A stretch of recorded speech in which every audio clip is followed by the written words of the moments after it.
Antes de sumergirte en esta increíble historia, considera suscribirte al canal y activar la campanita. Cada historia aquí tiene algo que decir, y no querrás perderte ni una.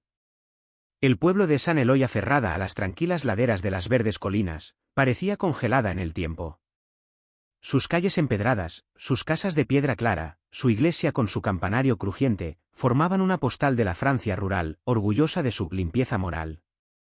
La gente se saludaba por la mañana con sonrisas educadas, hablaban en voz baja, pero juzgaban en voz alta. Aquí, las tradiciones eran pilares, y las desviaciones, traiciones. No hay que salirse de los límites.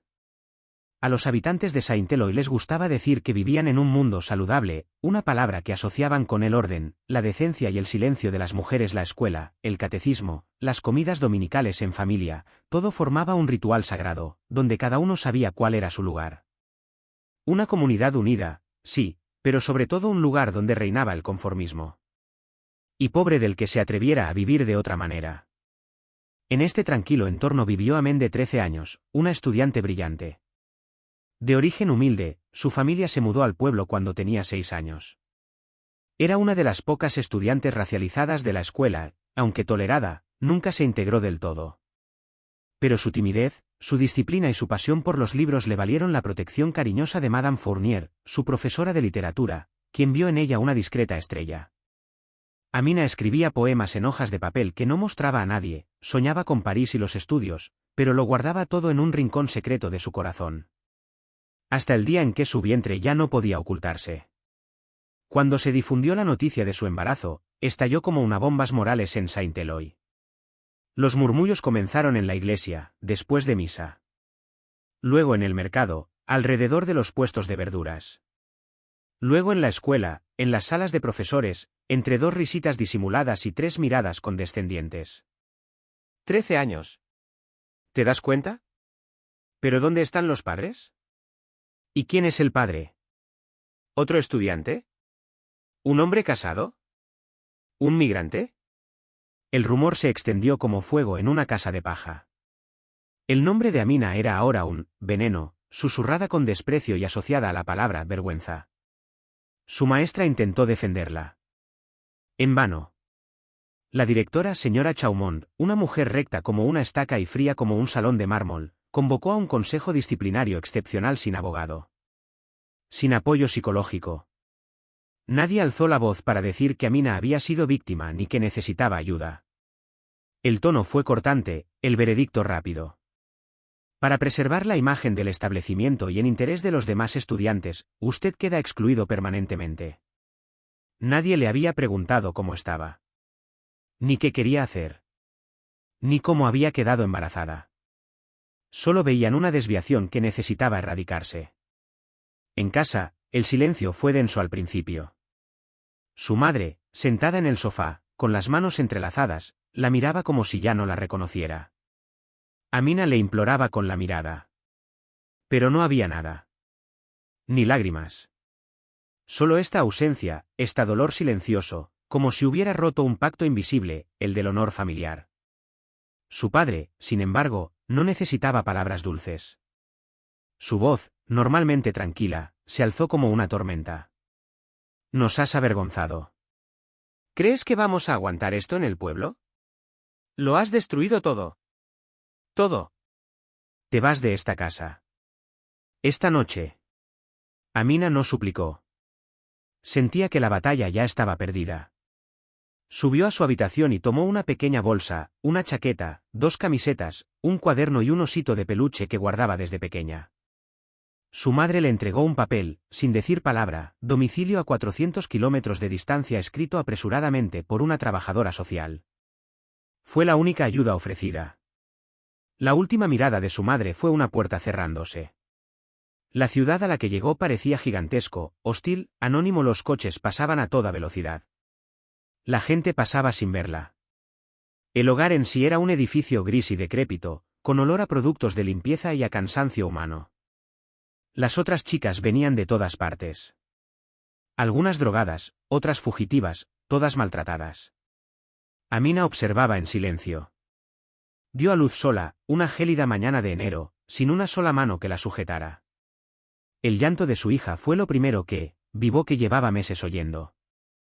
Ella lo llamó Lina, un nombre dulce, corto, como una canción. Una vida de la que todos querían que se arrepintiera, pero que ella, en sus brazos, eligió amar incondicionalmente. Los años siguientes fueron un túnel de lucha para sobrevivir. Para aprender. Para proteger a Lina. Amina trabajaba en una lavandería industrial por la noche, respirando el calor sofocante de los tambores de hierro, fregando sábanas de hoteles de lujo mientras otros dormían. Durante el día, estudiaba a distancia. Leía siempre que podía. Una amable trabajadora social, Claudine, un día, por curiosidad, le prestó un libro de leyes. «Tienes esa manera de hablar. Parece que quieres cambiar algo». En este libro, Amina leyó las palabras injusticia, libertad, derechos fundamentales. Entonces descubrió a Víctor Hugo, Las lágrimas de Jean Valjean. Simone de Beauvoir y la condición de la mujer. Angela Davis y la rabia digna de quienes se niegan a callar. Comprendió una verdad brutal. El mundo no es justo. Pero se puede luchar contra él. Ella decidió que sería abogada. Era necesario 10 años de noches sin dormir, de viajes con Lina en brazos, de rechazos, de dudas, de frío en los bolsillos y fuego en el corazón. Pero ella nunca flaqueó. Dormía poco. Pero cada mañana, al posar la mano sobre el cabello de Lina, recordaba por qué se aferraba. Ella no quería venganza. Ella quería arreglar. A los 28 años, después de una década de duro trabajo, Amina hizo lo que pocos se habrían atrevido, abrió su propio bufete de abogados, sobriamente llamado Justicia para ellos. Esta oficina no era un lugar como cualquier otro. Era un refugio, una fortaleza construida para defender a quienes la sociedad había fallado con demasiada frecuencia, adolescentes excluidas de las escuelas, madres prematuras abandonadas a su suerte, personas invisibles para los sistemas judiciales y sociales. Los comienzos fueron difíciles. El modesto local, ubicado en un barrio obrero de una gran ciudad, no era nada del otro mundo. Pero Amina, fiel a sí misma, infundía una energía increíble. Su equipo, compuesto principalmente por abogados jóvenes y comprometidos, compartía su pasión. Juntos, construyeron una misión clara, para impartir justicia donde se había negado. Luego vino el caso que lo cambió todo. Una niña de 14 años, Sofía, había sido expulsada de su escuela por estar embarazada. Igual que Amina. Sin previo aviso. Sin apoyo. Una simple decisión arbitraria, un castigo público. Pero esta vez, estaba Amina. Con gran coraje y determinación, llevó el caso a los tribunales. El juicio fue una conmoción. En el tribunal, pronunció un discurso conmovedor, que fue filmado y compartido miles de veces en las redes sociales. Castigamos a la niña, nunca al niño. Excluimos a la víctima, nunca a la institución. Y, sin embargo, son estas niñas a quienes condenamos al olvido. Yo soy una de ellas. Y hoy, me mantengo firme. Los medios de comunicación se hicieron eco de la historia. Amina se convirtió en una voz poderosa, una figura de esperanza. Su lucha ya no se limitaba a audiencias cerradas. Penetró en salas de estar, escuelas y debates públicos. Durante este tiempo Lina, su hija, Lina, se había convertido en una adolescente tranquila y reflexiva en la preparatoria. Su inteligencia, su dulzura y su determinación reflejaban la fortaleza de su madre. Lina solía confiarle a Amina su sueño. Quiero ser médico, mamá. Para curar lo que la sociedad deja sangrar. Una mañana, cuando el sol apenas iluminaba la ciudad, Amina encontró en su buzón un sobre grueso, sellado con un sello oficial. Sin pensarlo, casi lo tiró, sospechando que era una carta administrativa o, peor aún, una citación desagradable. Pero la curiosidad le ganó. El propósito de la carta era claro. Invitación oficial, jornada sobre igualdad de oportunidades, Colegio Saint-Eloi. Su corazón dio un vuelco. La escuela que la había expulsado, el pueblo que la había repudiado, ahora le pedían que alzara la voz, que hablara de resiliencia e inclusión. La ironía no pasó desapercibida para nadie. Amina sonrió. Esa sonrisa era una señal de lo lejos que había llegado. Ella respondió favorablemente. Al amanecer, Amina y Lina llegaron a Saint-Eloi. El coche que habían elegido era sobrio pero elegante, un discreto reflejo de lo que Amina se había convertido, digna, fuerte y sin ostentación. El pueblo pareció detenerse. Miradas curiosas, asombradas y, a veces, hostiles se cernían sobre ellos. Nadie reconoció de inmediato a la joven que había venido a hablar en este salón multiusos donde había sufrido una de las peores humillaciones de su vida. La sala estaba abarrotada. Una pancarta colgada en la pared proclamaba: romper el silencio, construir el futuro. Amina subió al escenario. Se hizo el silencio. Todos esperaban. Ella respiró profundamente y luego habló con una voz clara, firme y llena de emoción. Soy Amina. Estudié aquí, en esta misma escuela. Me expulsaron a los 13 años. No por ser violenta. No por hacer trampa. Sino porque estaba embarazada. Un escalofrío recorrió la sala. Los rostros se congelaron. Me dijeron que mi vida había terminado. Que ninguna escuela me aceptaría. Que sería una desgracia para siempre. Pero hoy soy abogado. Defiendo a quienes siguen abandonando. Hizo un gesto hacia Lina, quien se levantó lentamente. Esta es mi hija, Lina. Tiene 17 años. Es la mejor de su clase. Quiere ser médica porque quiere curar lo que nuestra sociedad a menudo deja sangrar. Comenzó el primer tímido aplauso. Luego, la sala estalló en una sincera y larga ovación. Algunos profesores, conmovidos, tenían lágrimas en los ojos.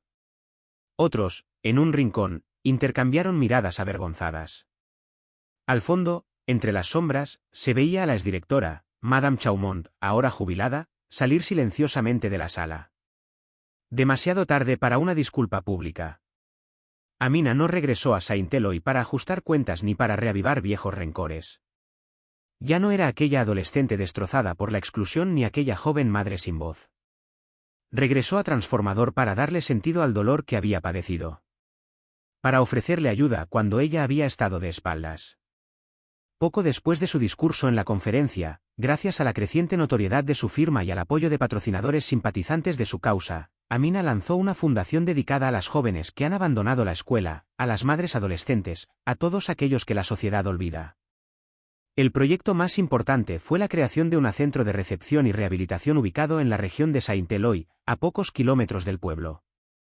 Este centro era un remanso de paz, un lugar donde las jóvenes podían recuperar la confianza, continuar sus estudios o aprender un oficio, rodeadas de psicólogas, educadoras y maestras atentas. El centro tenía un nombre fuerte, tomado de una de las frases que Amina había pronunciado durante su conferencia. Me echaron, pero volví a instalarme en el futuro. El título resonó como un grito de desafío, un juramento de esperanza. Simbolizaba la fuerza de la resiliencia, la capacidad de reconstruir, de superar las heridas. Mientras tanto, Lina, de 17 años, acababa de matricularse en la Facultad de Medicina de una gran ciudad. Su éxito fue fruto de noches en vela, esfuerzo constante y el ejemplo de una madre que le había demostrado que nada era imposible, incluso cuando todo parecía en su contra. Amina, por su parte, pronunció numerosos discursos en instituciones públicas, universidades y congresos internacionales.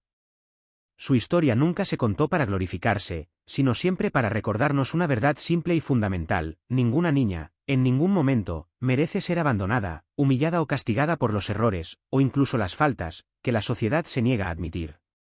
Una suave tarde de primavera, mientras paseaba por el jardín público de Saint-Eloi, aquel en el que tanto había jugado de niña, una voz la sorprendió. ¿Amina? ¿Eres tú?